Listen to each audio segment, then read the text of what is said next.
I am Terese from Remax Preferred in Sea Isle City, the BuySeaIsle team. I have here Kevin Terhune with Metro Public Adjusters as a guest speaker today, highlighting our vendors locally to give you some value in case you may need his services. Hi, good morning. Thanks, Terese, for introduction. My name is Kevin Terhune from Metro Public Adjustment. My mission is to educate and protect the homeowner when it comes to a homeowner's claim. You always have representation from the insurance carrier, and they always send their adjuster out, but nobody really is representing you when it comes to a homeowner's claim. So that's where I come in. I make sure that you get paid fairly. I make sure the adjuster who comes from the carrier is paying you for all the damages. So it's great to have somebody on your side. So today I want to talk about something that happens a lot down here, especially in the wintertime. I'll talk about frozen pipes.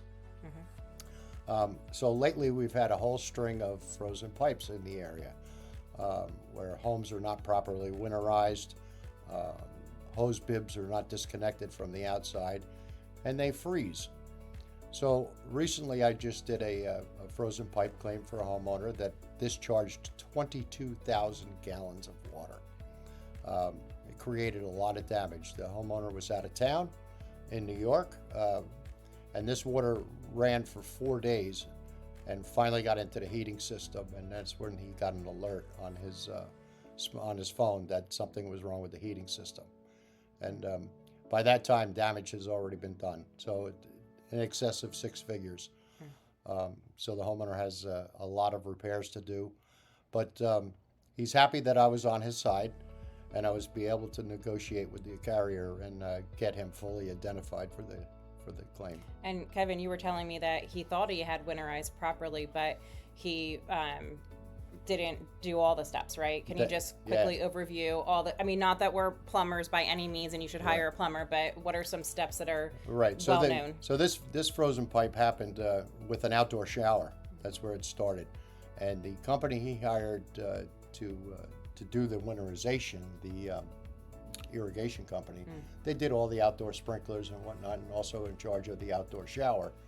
And they turned off the cold water, but forgot to turn off the hot water. Oh, okay. So the hot water is the one that froze. And a frozen pipe, it's very unusual for them to break outside of your home. Okay. Right? Because the freeze will start on the inside. Oh, okay. So that's important, especially with those hose bibs. Disconnecting the hoses. That's a guaranteed frozen pipe in the spring when you go to turn it back on again. Yeah. So that's what we're dealing with. That's just one example of the frozen pipe. Right. Water causes a lot of damage in a home, especially if maybe the homeowner might be away for a couple of days or on vacation or whatnot. It seems like that usually is when something happens. Yeah, and right now we just had some. We're recording this in the end of February, about to be March. I feel like our coldest weather months here at the seashore is February, but really March. We just had a couple of 50-degree days, which is, unusual, but that's probably right when it happened, right? Yeah. They were frozen and then defrosted a little bit and bam, all that water, right? So Sure. It takes a little while for a pipe to freeze. It crystallizes inside, and by the time it's fully frozen, there's pressure builds up and the pipes burst. Okay. So if you have, call your local plumber, the experts on, the winterization, and make sure. If you need a plumber, just give me a call and I can give you some recommendations. Right. So. And the best advice I could give everybody is to please call me first. Your settlement will be much larger in the beginning than versus waiting months and months. It's a little bit harder to get them paid for. So yeah, before I ever knew Kevin, I had a claim at my house. We renovated and then finished a renovation. It was the first floor, and then all of a sudden we look up and there's this dripping coming down on our new island, and here it was, the shower. It was just older. The house was built in the 70s and it needed to be redone. It had something to do with some tile and things that we couldn't see from the outside. And so I did use a public adjuster back then because right away, as soon as I called my insurance company, they were not going to cover anything at all. So the adjuster that I had hired came in, and he was able to get us what we needed to get it repaired. But it was still a fight. Now knowing Kevin, and we're in the BNI group together, and just hearing all his different stories and claims, I just really wanted to bring some light to it, especially with how common frozen pipes are. We all see on all these different local, whether it's Sea Isle, Avalon, Ocean City, all these pages, people just will drive by someone's house, post a picture, hey, you have water coming out of your house. The number one thing is to review your policies, and Kevin's quite an expert on that. I'm going to have him review my homeowner's policy, because you said maybe like Coverage gaps. Yeah, like some really common ones that we would never even, as a homeowner, even consider. Right. So one of the biggest coverage gaps is what they call loss of use. Mm-hmm. It's listed on your declaration page, right? They always have coverage A, which is the dwelling. Coverage B is other structures like a shed or a garage, detached garage. Okay. And then coverage C, they have loss of use. So loss of use is the amount of money that they will give you if you cannot stay in your home, whether from a water loss or a fire or whatnot. It's called additional living expenses. And if that number is real low, that doesn't last long. It gets eaten up right away. So you want to have a policy that has maybe unlimited loss of use, or up to 12 months. They cover you up to a year, and regardless of what the bill is, they'll cover you up to a year. So those are the kind of things that you want to have. Code enforcement is another big one.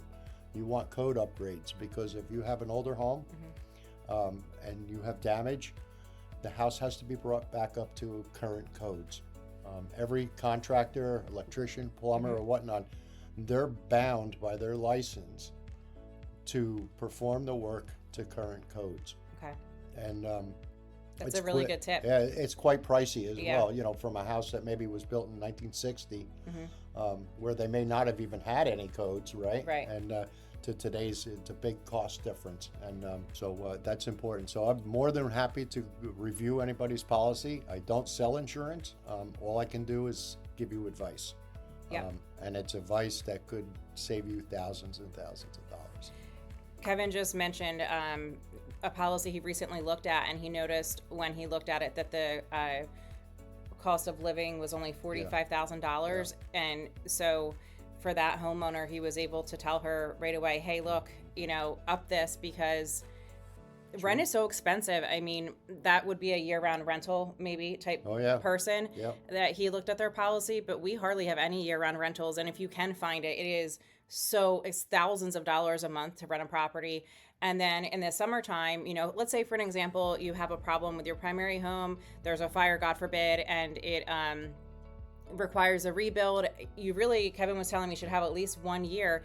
Imagine the rental costs in the summertime, because they have to give you the same, like if you have a 4-bedroom, you have to have a 4-bedroom for the replacement property. So that's extremely expensive to rent for the summer, for an example. Sure, 100%. So, they owe you for what you had. Right? So they put you in a similar size home, if they're available.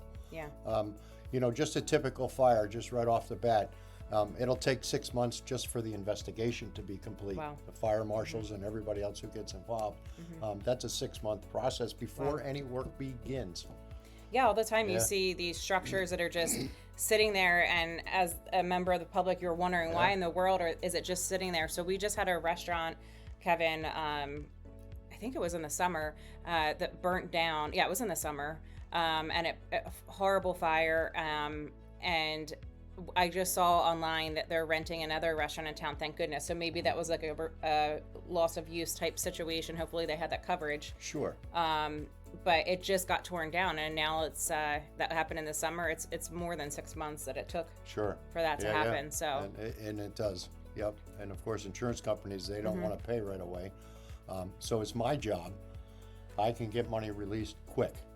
Quick, and get it done. So there's another reason why you should use a public adjuster. So we stay right on top of them. And don't. Most people buy homeowners policy by price. Or over the internet.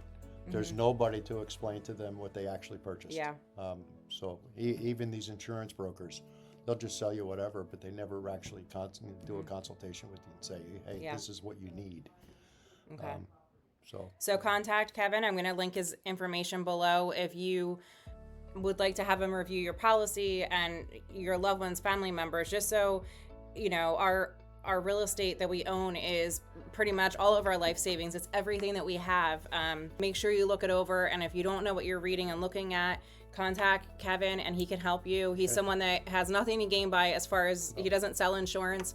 Kevin and I, from being in the industry, we certainly know some good insurance brokers that can take Kevin's recommendations and tips, and then from there further explain what it is that you need, because he just gave me an example. It was like $200 more on his annual policy from maybe a lower level, and he got so much more coverage as a result, and just really protected his financial assets. And this was insurance companies pay for accidents. Right?